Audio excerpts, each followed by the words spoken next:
pollution d'eau à Maféré dans le sud Como et en cause les eaux usées en provenance des usines environnantes. Bondoukou, c'est plutôt bon pour les enseignants. Ils ont été formés au leadership sous l'œil vigilant de Denis Koumoua. Covid-19, l'Afrique du Sud suspend temporairement le vaccin AstraZeneca, le temps d'évaluer son efficacité sur le variant sud-africain du SARS-CoV-2. Ravi de vous retrouver en ce lundi février sur la chaîne qui s'occupe de votre quotidien. Démarrons par celui des populations de Maféré dans le sud qui s'inquiètent de la pollution due aux eaux usées. Envoyé spécial Christian Gokra. Maladies bactériologiques, toux, maux de tête. La pollution des rivières Maféré impacte considérablement la vie des populations. Les villages de Anvo, Mouyansoué, Saouma en payent un lourd tribut. Nous souffrons beaucoup de maladies.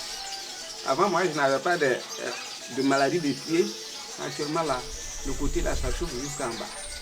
Il y a des gens qui toussent. En se lavant aussi, on peut être contaminé.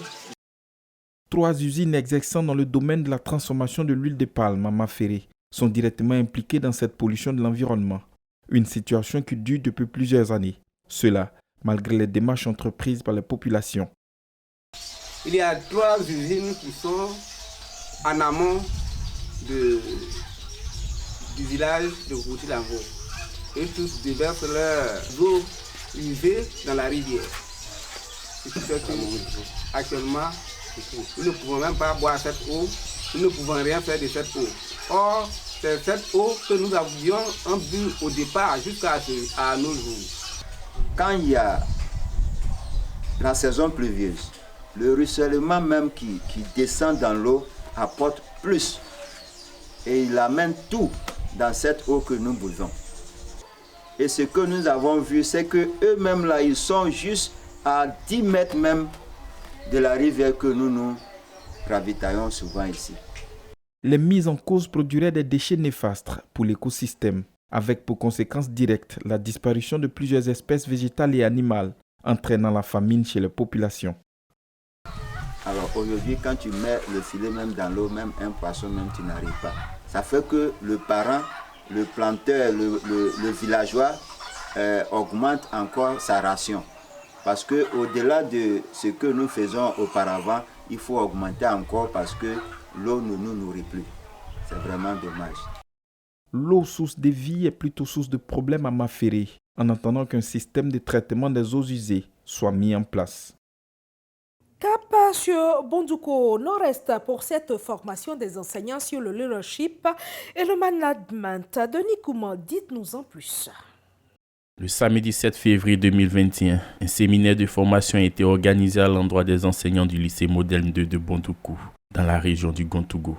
Une initiative de l'Institut supérieur de formation continue qui vise à transmettre aux enseignants les qualités de rigueur, d'honnêteté, de maîtrise de soi et de s'adapter à toutes les situations qui se présentent à eux afin d'être performants dans leurs différentes disciplines. Selon le directeur de l'Institut, les participants doivent désormais inspirer le respect des élèves par un changement de mentalité, être capables d'enseigner le savoir et le savoir-faire de façon autonome et régulière, ainsi que s'automotiver pour réaliser des projets porteurs. Au terme de cette formation, les participants ont exprimé leur reconnaissance aux initiateurs. Ils ont souhaité que ce genre de formation puisse s'étendre aux autres établissements de toute la région. Toujours dans l'enseignement, mais cette fois Niakara dans le Nord, pour la célébration du livre et de la culture. Karel Octave. À l'initiative de l'inspection de l'enseignement préscolaire et primaire de Niakara, les populations ont célébré, vendredi 5 février 2021, la 3e édition de la journée du livre et de la lecture. À l'occasion, s'est tenue la dédicace de la 3e œuvre romanesque de l'écrivain ivoirien Claude Akpès Niagne. Le préfet de Niakara, Matenan Ouattara, a félicité et encouragé l'initiative du personnel enseignant et administratif de l'IEP de Niakara, chapeauté par le chef de circonscription, l'écrivain Claude Akpès. C'est un événement portant sur la culture et ne pas investir dans la culture, c'est à long terme nous appauvrir, car un monde sans culture est un monde sans âme, a déclaré Mme Matenan Ouattara, préfet de Niakara. Le maire de la commune de Niakara, Pierre Koné, a également salué les mérites et valeurs incarnés par Claude Akpesniagne qui, à travers son œuvre Youdanan, rend hommage au peuple tagbanin, donnant ainsi naissance à un brassage culturel avec le peuple adjoukrou. SOS pour les artistes malades ou dans le besoin, le Burida, le Bureau ivoirien des droits d'auteur, prend le taureau par les cornes et projette très prochainement une assurance santé, une mutuelle. Au Nigeria, la bourse de Lagos a connu une année record en 2020. Henri Niamki.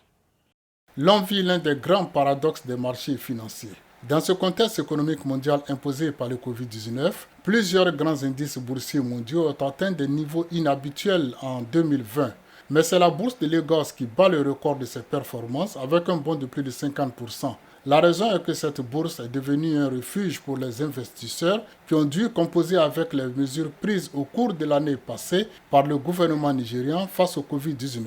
Confinement et fermeture des frontières ont également concerné l'argent et il a donc fallu faire des placements financiers locaux. Mais selon les observateurs, cette performance de la bourse de Lagos est intervenue dans une année très particulière et ne reflète pas les problèmes de l'économie nigériane. Elle souffre notamment d'un problème de confiance. Sans confiance, pas de croissance, toujours nécessaire pour la première économie africaine où, selon l'ONG Oxfam, plus de la moitié de la population vit sous le seuil d'extrême pauvreté. Covid-19, l'Afrique du Sud devait étudier de plus près l'efficacité du vaccin AstraZeneca reçu la semaine dernière sur les seniors.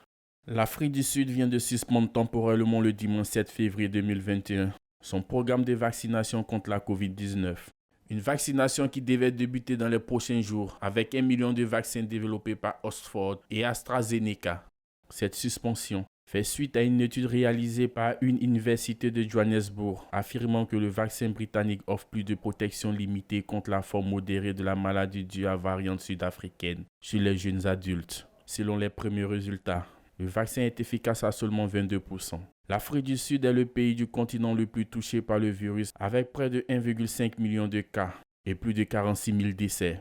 Ces premières doses de vaccin étaient destinées en priorité aux 1,2 million de personnels de santé. Le vaccin AstraZeneca et Oxford est approuvé par plusieurs pays et par l'Union européenne.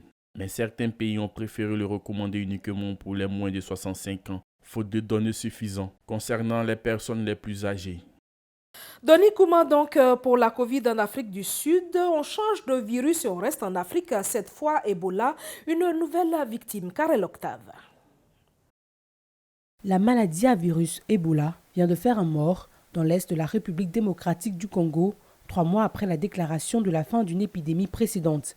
Le ministre de la Santé, Eteni Longondo, a précisé que ce nouvel épisode de la maladie avait été localisé à Biena, dans le nord Kivu. La victime est une cultivatrice dont l'époux a survécu à la maladie. Elle a présenté le 1er février les symptômes typiques de cette maladie et s'est éteinte le 3 février. L'analyse de l'échantillon de son sang prélevé avant sa mort a abouti à un résultat positif au virus Ebola.